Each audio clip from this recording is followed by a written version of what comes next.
Well, thank you very much, ladies and gentlemen. I'm glad you're having such a, what I understand, a very exciting meeting today. I'm standing here in front of you with a great question.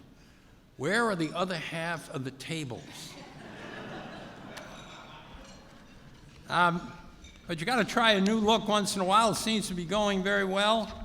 And I guess I'll just throw that over there, and here we are.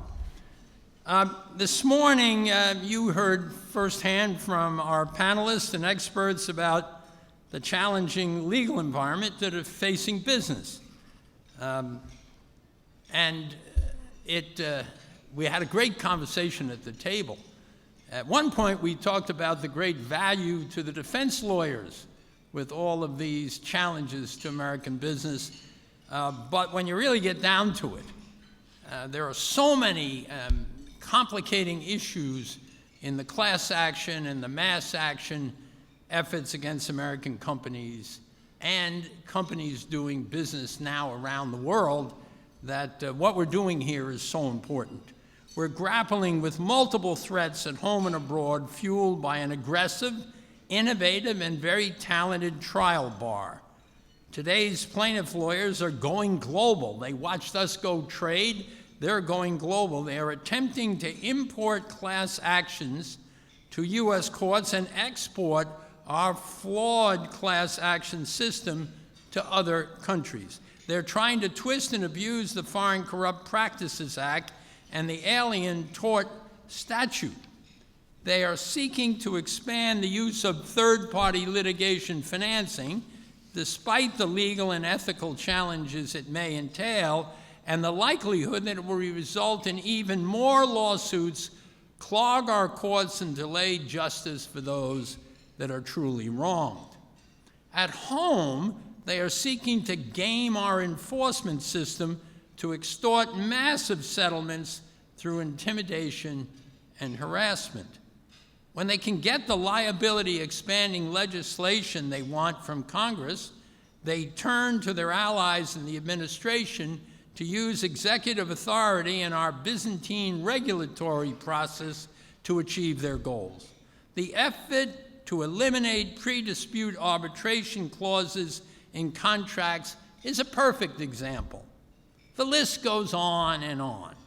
Despite the tremendous progress the Chamber, the Institute for Legal Reform, and our allies have made in challenging the trial bar on multiple fronts, the threats continue to proliferate.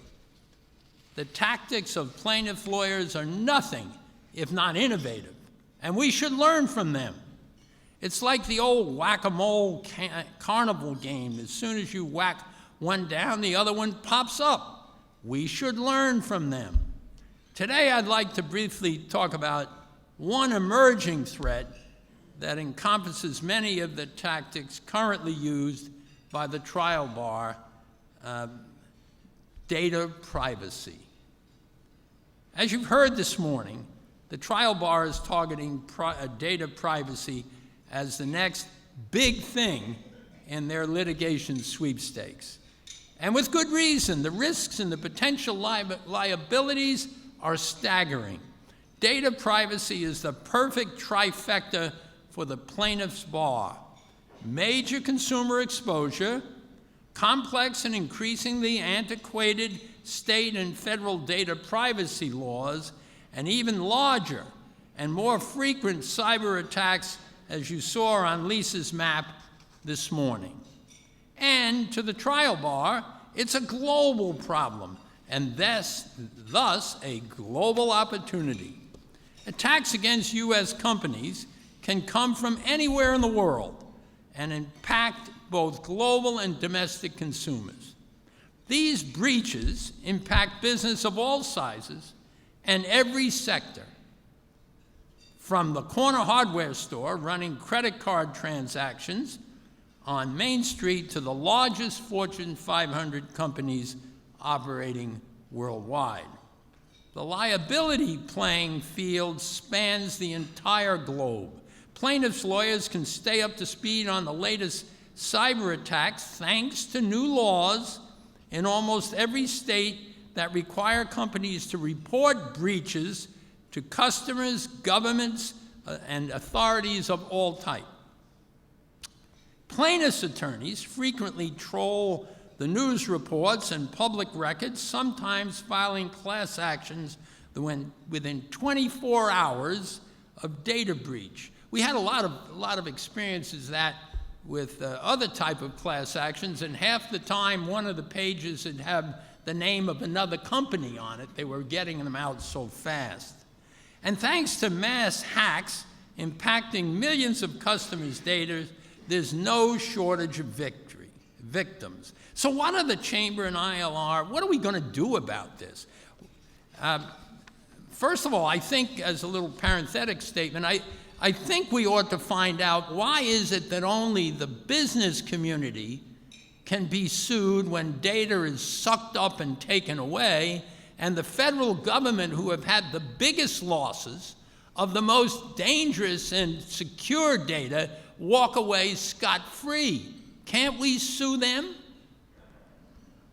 At the same time, we're working to bring uniformity to data breach liability laws at home and abroad. Right now, there is no general federal standard for data breaches. 47 states have different and conflicting laws on this topic. This chaos presents all kinds of opportunity to those that would like to sue us. Congress is belatedly considering legislation to create a federal standard, and we're urging them to do so. The goal should be to achieve real data security with legal clarity rather than another big payday for the plaintiff's bar. And that's our goal here and abroad as well. Beyond uniformity, the Chamber and the ILR are going to use our resources to call out legal abuses of existing and prospective laws, both by regulators and the trial bar. Many states either have passed or are contemplating amendments to privacy laws that allow for private rights of action, attorney's fee, and statutory penalties without proof of harm or without damage caps.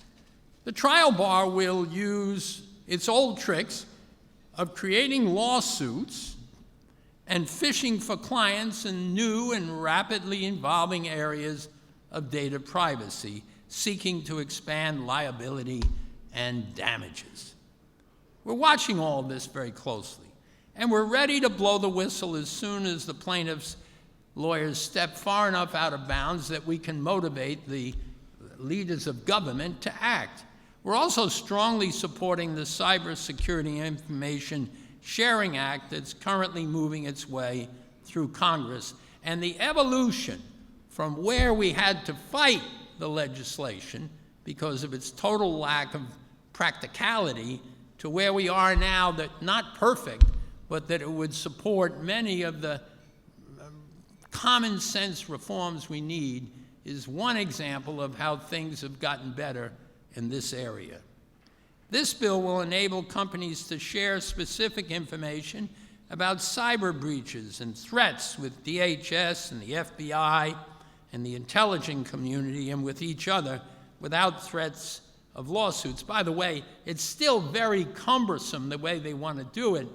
And if it's 11 o'clock on Friday night and it's a major breach and you know that your competitor that has the same kind of company is going to have the same problem, you still have to go from here to there and back again to convey the information. And I hope some smart companies will do what's good for their country in those times. I haven't suggested, Lisa, violation of law.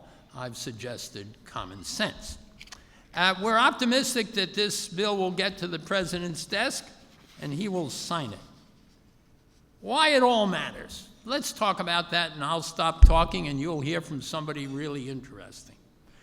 The data privacy threat and all of the other threats I mentioned at the beginning of my remarks continue to pose serious challenges to the vitality of American companies, the strength of our recovery, that much that we have, and the integrity of our judicial system.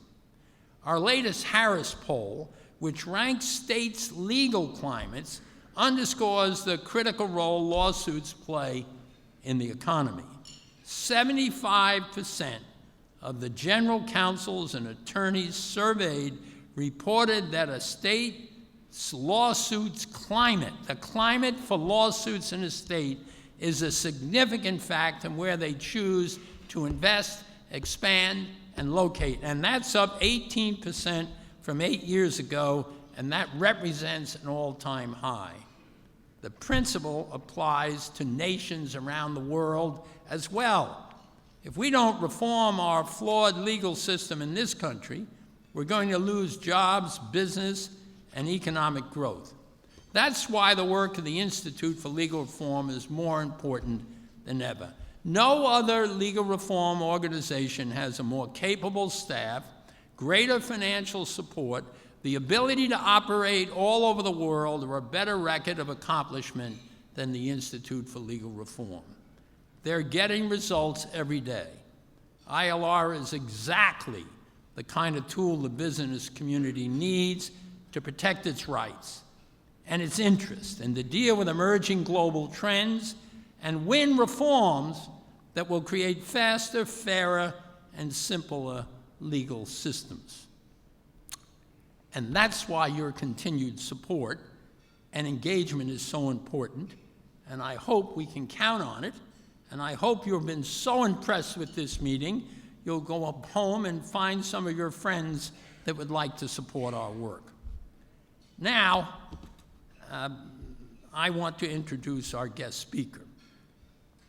We're going to be able to win support, we're not going to be able to win support for common sense legal reforms if we aren't out making the case about the problems with the current system and how it can be fixed.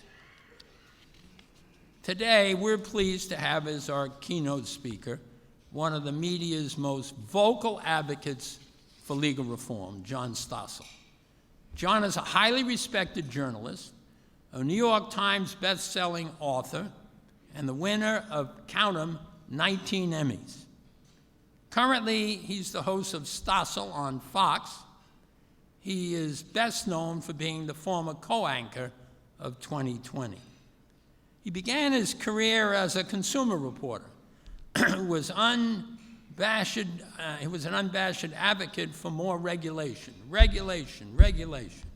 But when he saw regulation fail, he woke up and reported the wonderful things that free markets create: prosperity, innovation, choice, and freedom. He's also criticized the American legal system, arguing that it provides lawyers and litigators too many opportunities to file frivolous lawsuits and game the system, and that class action suits often generate more wealth for lawyers than for deserving clients. John pulls no punches and always gives it to you straight. He's my kind of guy. And if I might add one sentence, he takes the time to understand the things he talks about. He takes the time to challenge people on both sides of an argument to defend their position. And occasionally, we even have a little bet.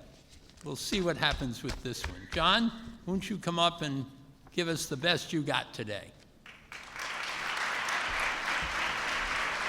Thank you. I'm really glad to have you here, because I meant what I said. I really appreciate it. So, this is the evil empire. Lawyers, fat cat lawyers defending the fat cats. You were my enemy for a long time. That's when I won all those awards. I was a consumer reporter, and I viewed capitalism like I think a lot of Americans do, that it's okay, it brings us some stuff, but by and large it's cruel and unfair, and the rich win at the expense of the poor. And there were infinite stories I could do, pointing out some business. You're having coffee now, I'll give that example. When I started reporting, the Coffee Association was running ads saying, coffee's the drink that picks you up while it calms you down. So we called them up and said, how can you say that? It's contradictory. We have research to back that up. Really, what's the research? Well, we surveyed thousands of people, asked them, what do you get out of your coffee break? Some people said it calmed them down, some people said it picked them up. So this is why reporters say, we got to have intervention, we got to have trial lawyers, we got to have government regulation. That free markets are competition, they're cruel. You need someone to manage things, some smart expert who can tell you what's going to be okay. And this guy went to Harvard, and it's just instinct that if you have to change the light bulb, you want an expert to tell you how to do it, and that'll make things more efficient. And I believe that, and this was the nature of my reporting, as Tom referenced. I believed that for 15 years, and I won those 19 Emmys. But because I'm a stutterer, and I didn't want to go on the political beat and fight with Sam Donaldson, because I was afraid I couldn't get the words out, I stayed on the consumer affairs beat, and by doing that, I soon saw how all this regulation and suing that I was calling for wasn't working. I really fell in love with the plaintiff's bar because I could embarrass the crook, but they could really punish them. And when people would complain, I would refer them to the trial lawyers. But it took a long time before then I heard from people who said, yeah, my lawyer just ripped me off, and it took 10 years, and he took so much of the money. And the regulation, it's so intuitive that having some expert make the decisions will work better. But I watched the regulation pile up. The least of the harm is the direct cost, the money we pay in taxes.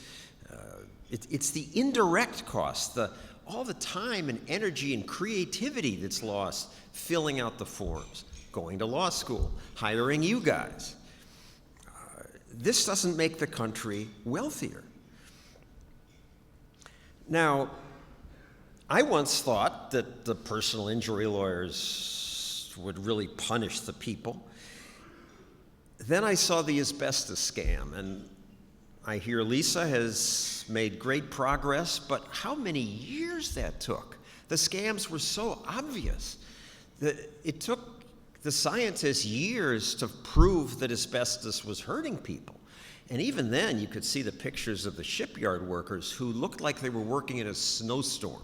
Now, I can see why they would have lung trouble. But now people are going around suing, claiming that they once had some contact with a product, or it's in the walls, and we're shutting the schools down to rip it out of the walls. It's always an overreaction that costs a fortune. It destroys the productive people in America. Let me just try to give some examples, maybe out of your area of specialty, to enlighten the abuses. Remember this guy? The breast implant suits? Where's my prop here?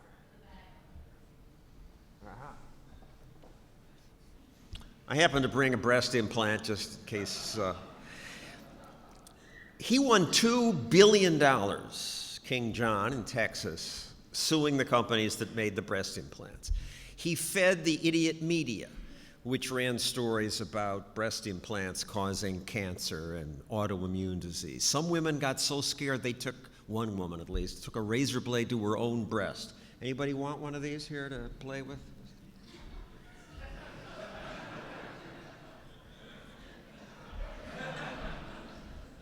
I've had that for years, and I've just been waiting to use it. It turned out to be utterly untrue. And the implants, as the silicone implants, are back, as you know. Did King John give the $2 billion back? No. Another example, cerebral palsy being caused by a doctor being unwilling to perform a C-section. The baby is starved for oxygen during birth. And who made millions off of that?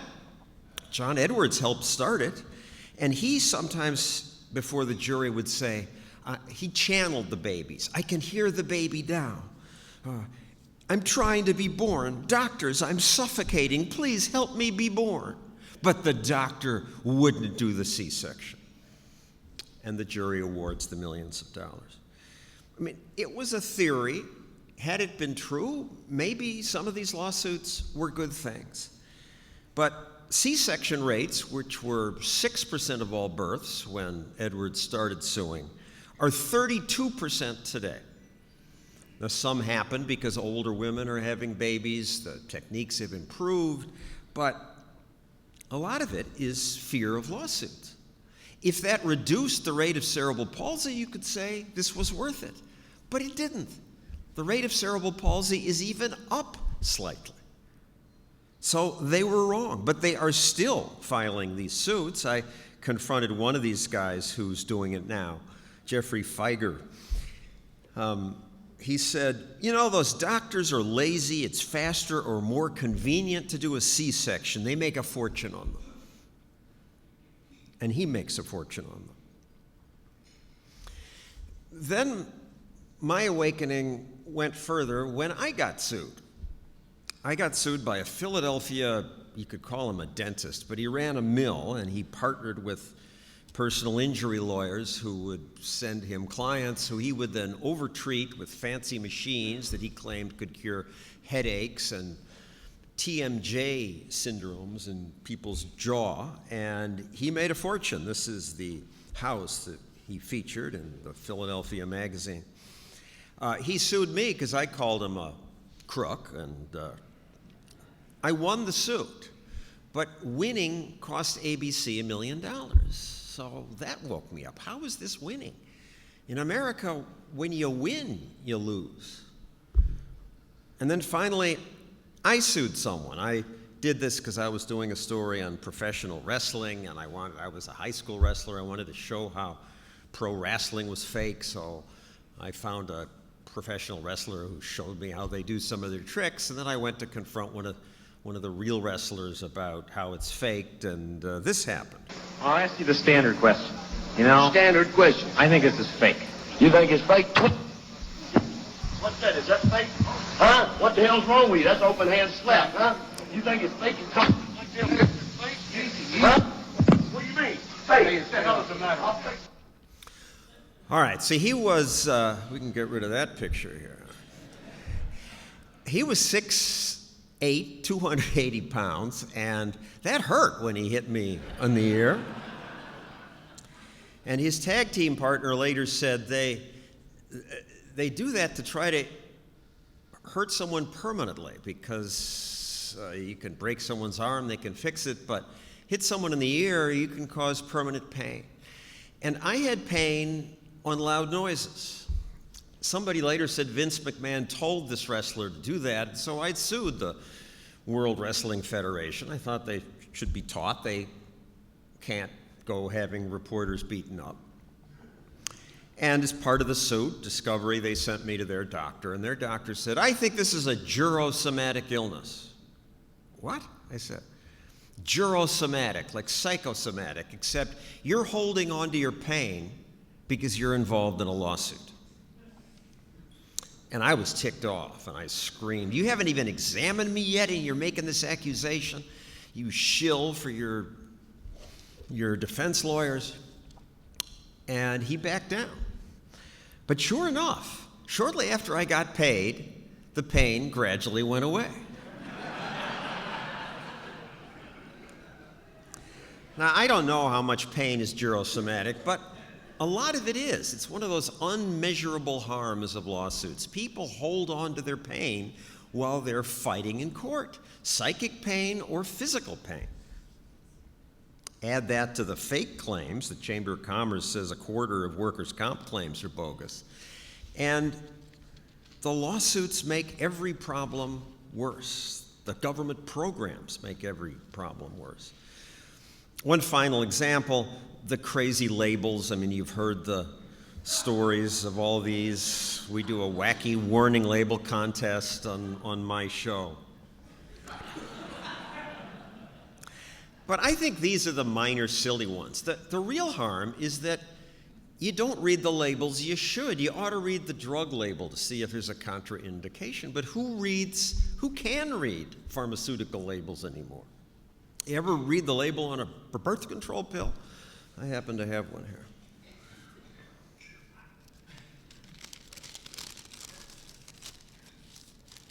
Look at this thing.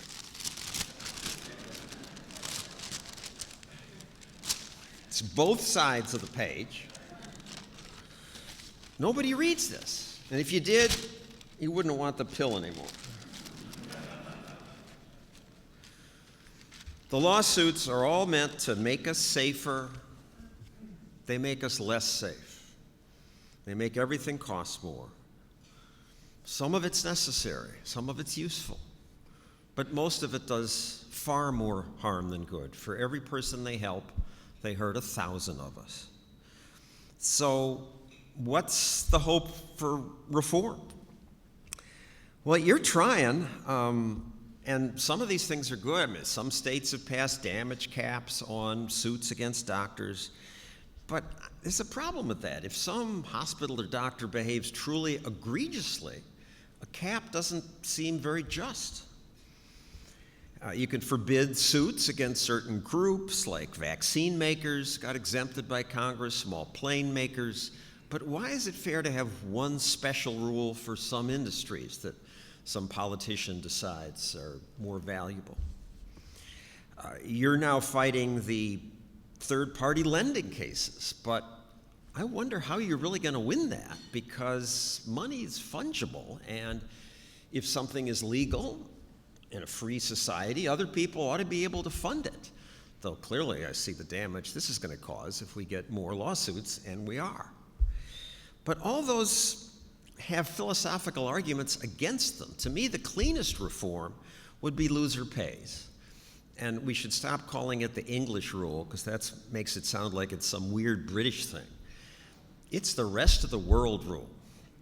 It's only in America where you can sue and lose, and you don't even have to say, I'm sorry. And loser pays would deter a lot of the suits and save us a lot of anguish.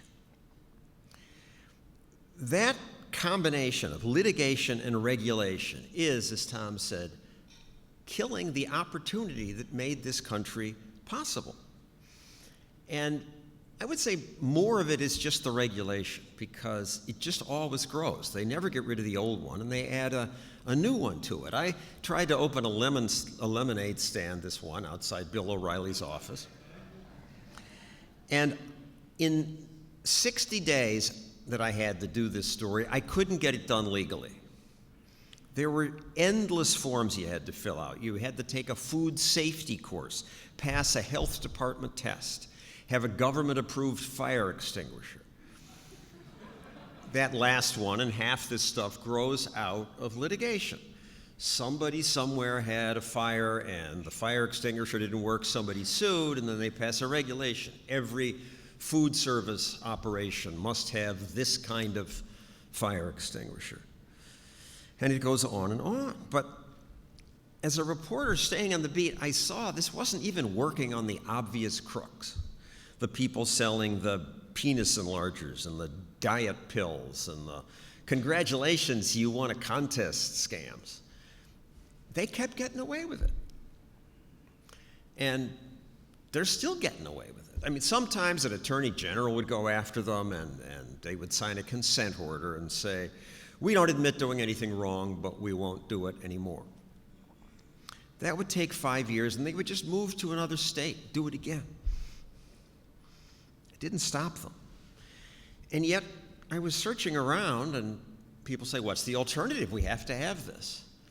It took me too long to understand that we don't, because there is a better alternative. And I should have known about it. Adam Smith thought of it years ago. It's the invisible hand, and it really solves these problems. Competition solves these problems.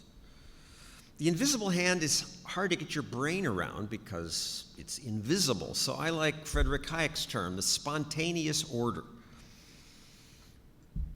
The invisible hand markets protect themselves because if one guy behaves badly, his competitors take his customers. Spontaneous order is easiest to think about if you think about a skating rink. Suppose you'd never seen one before, and I told you I'm a greedy businessman, and I want to invent a business where I put a sheet of water down and freeze it, and then I charge people money to come into my rink and zip around on the ice on sharp blades. and it'll be skilled people, unskilled people, young and old, and my only rule is go counterclockwise. Instinctively, you would say, no, that's not going to work. And we got to have skating stoplights and a skating policeman and all kinds of regulation on the rink. And if we were inventing them now, we'd probably have to have that. But it does work, and that's the spontaneous order. And commerce works that way. I mean, it's amazing. It's not perfect. There will be scams. But I noticed once I went from local TV markets in Portland, Oregon, and New York City to the network. I'm a consumer reporter for Good Morning America. At the local stations, I could find a scam a day. But to find a national scam for Good Morning America, couldn't do it. I could find 2 or 3 a year because the market polices itself. The cheaters don't get that big. They don't get national. In a free society, the way to get really rich is to serve your customers well. But people don't get that. It's not instinctive. They say, well, maybe the free market will work for the skating rink and selling gasoline or clothing or movies, but when safety is involved, we need these lawsuits. And we need regulation because the owner of the business, he doesn't care. Factory owner doesn't care if his workers are hurt. So we need OSHA, for example. I don't know how many of you have dealt with the OSHA suits, but Occupational Safety and Health Administration. And the head of it under Clinton was fond of showing this chart of how workplace deaths had dropped since OSHA was created. And injuries had dropped at about the same rate. And looking at the chart, you got to say, thank goodness for government, because look how many lives were saved. Unless you look at what happened before OSHA. And you see that in a free society, things get better on their own. Government's like someone who jumps in front of a parade and claims it led the parade. When you're in a free society and there's an accident, you learn from the accident. You make adjustments so it's less likely to happen again. As we get richer, we care more about safety. Even the most venal factory owner cares about his workers' safety, if only because he has to pay so much to retrain the workers to replace the ones he killed. It's callous to say that, but it's one of the many ways the invisible hand protects us far better than lawsuits ever will. The government solutions almost always go awry. You see that with the war on poverty. Johnson began it. You see how things improved for the first 7 or 8 years. But if you look to the time before the war on poverty began, Americans were already lifting themselves out of poverty. Government continued the progress for about 8 years, and then progress stopped because we taught people to react to government, to be dependent, to kick the guy out of the house before the welfare worker came. Litigation and government say they will solve problems. They usually make them worse. And as a result, government keeps growing to the unsustainable levels we have now. This is a graph of the government since the beginning of the Republic. You see the 2 blips for World War I, World War II. It used to be that after war, government would shrink again, but no more. Now it only goes up. And that last little downturn is only because it's reacting to the stimulus blowout, TARP, which you supported, Tom. I just can't get over that. To me, the basic question ought to be, why are people prosperous? What makes life good? Why is America prosperous? I ask high school kids that. How come we're doing so well? 7 billion people in the world, and most of them are miserably poor. 2 billion at the time were living on $1 a day. And how come we did so well? Silence. Finally, one kid raises his hand. We're a new country. We had more natural resources. Another kid said, we invented democracy. They don't know about the Greeks. And I could answer, Well, India has natural resources and democracy. India's poor. And they say, well, India's overpopulated. Now, I was doing this event in New Jersey, so I could say, well, actually, the population density of India and New Jersey are exactly the same. New Jersey does okay, which is questionable, but does better than India. And think about Hong Kong. Hong Kong has no natural resources, no democracy either. First they had the British rulers, now they have the communist Chinese. And yet Hong Kong is prosperous. They went from third world to first world in 50 years. They have the answer to what makes life good for people. It's two things: economic freedom and rule of law. You need rule of law. You need some government. You need to make sure you have a deed of to your property, that people respect that deed. You need to have you lawyers settling disputes without bullets. But beyond that, if you leave people alone, they thrive. And that's what happened in Hong Kong. I tried to open a business like my lemonade stand in America. It took months. In India, I couldn't have gotten it done. At the time, you had to get many permits just to buy a computer. In Hong Kong, I got a permit in half a day. It cost 25 bucks. I opened a business. It was easy. It was a stupid business. It failed. But that chance to try something is why Hong Kong prospered. The British rulers enforced rule of law. They punished people who robbed each other or killed each other. And then they did something wonderful. They sat around and drank tea. They left free people alone. They made themselves prosperous. So I report on this. I finally wake up. I change the nature of my reporting. Something weird happened to me in the media. I stopped winning those Emmy Awards. Somebody came up to me in New York City, where I live, and said, "Are you John Stossel?" "Yes." "I hope you die soon."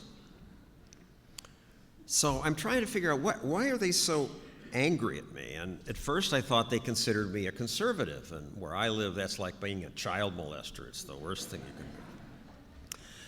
But I soon realized it's because I'm a consumer reporter who's now defending capitalism. And in liberal world, they hate capitalism. And I'm trying to understand, what's that about? Is it about envy? Because they go to colleges where the college professor is angry that his slightly stupider roommate went into commerce and now makes more than he does and preaches against business. The wealth disparity does disturb people. It's a byproduct of freedom. If you're free, some people will do much better than others. I thought maybe that was it, but then I thought about the kings and queens of old Europe. They were 1,000,000 times richer than the average person, but people didn't hate them. They revered them. They hated the bourgeoisie, gave them that nasty name. They hated the very people who sold them the things that made their lives better. What's that about? And I think it's because we in this room haven't done a good enough job explaining to people that business is not a zero-sum game. Business is win-win or it doesn't happen.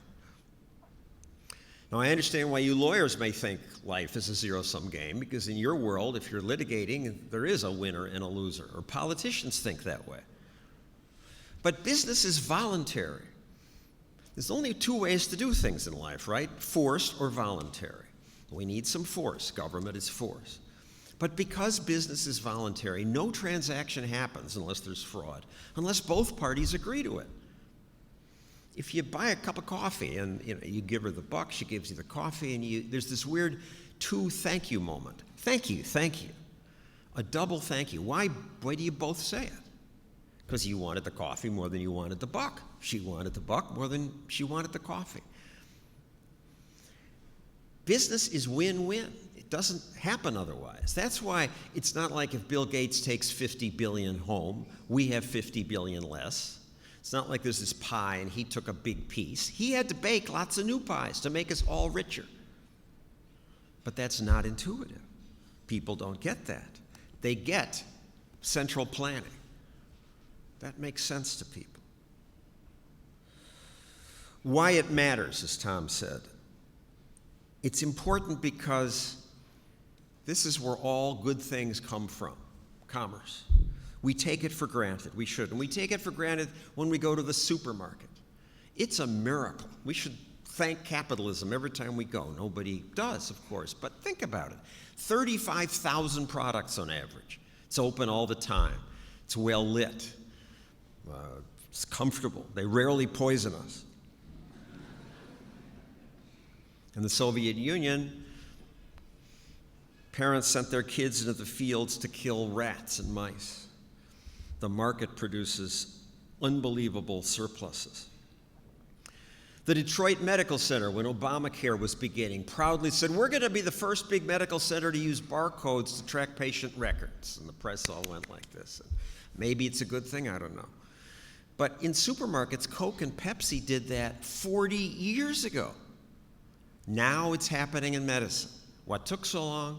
Because government dominates medicine and third parties pay 7 out of 8 bills. Finally, we take it for granted that we can go to a foreign country, stick a piece of plastic in the wall, and cash comes out. Or you can give that same piece of plastic to a total stranger who doesn't speak English, and he'll rent you a car for a week. And when you get home, MasterCard or Visa will have the accounting correct to the penny. If they don't, we'll scream. But government can't even count votes accurately. And now we want government to run healthcare and companies and everything else. Thank you for fighting that. Without micromanagement from litigators and government, our possibilities are endless. Thanks for hearing me out.